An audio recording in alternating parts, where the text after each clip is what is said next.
að bókum frá Ágústus keisara að skrásetja skyldi alla heimsbyggðina. Þetta var fyrsta skrásetningin var að Kýreníus var landstjóri á Sýrlandi og fóru þá allir að láta skrásetja sig hver til sinnar borgar. Fór þá einnig Jósef úr Galíleu frá borginni Nasaret upp til Júdeu til borgar Davíðs sem heitir Betlehem til að láta skrásetja sig ásamt Maríu heitkonu sinni sem þá var þunguð. En á meðan þau dvöldust þar kom að því að hún skyldi verða léttari. Fæddi hún þá son sem frumgetinn. Vafði hann reifum og lagði hann í jötu af því að eigi var rúm fyrir þau í gistihúsinu.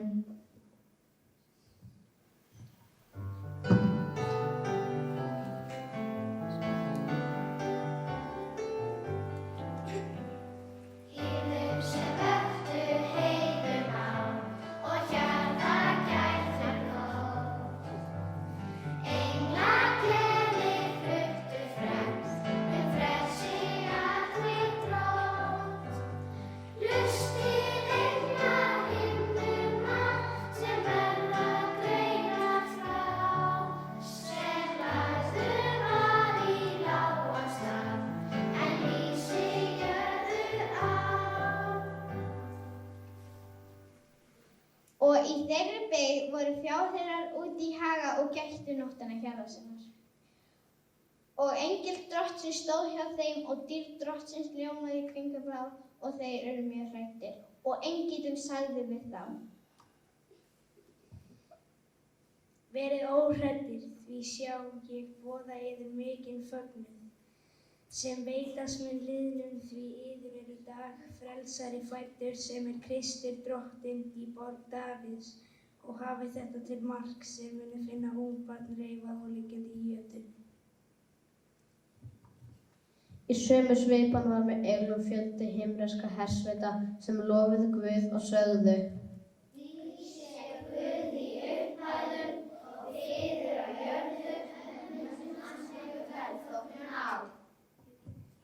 Fjárhirðarnir sögðu nú hver við annan að þeir skyldu fara rakleiðis til Betlehem og sjá þann atburð sem orðinn væri og drottinn hefði kunngjört þeim. Og þeir fóru í skyndi og fundu bæði Maríu og Jósef og ungbarnið liggjandi í jötunni. Og þeir sögðu frá því sem engillinn hafði sagt og allir sem það heyrðu undruðust mjög.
En þegar Jesú var fæddur í Betlehem komu vitringar frá Austurlöndum til Jerúsalem og spurðu hvar hinn nýfæddi konungur væri, því þeir höfðu séð stjörnu hans austur frá og væru komnir til að veita honum lotningu. Gengu þeir inn í húsið og færðu barninu gjafir, gull,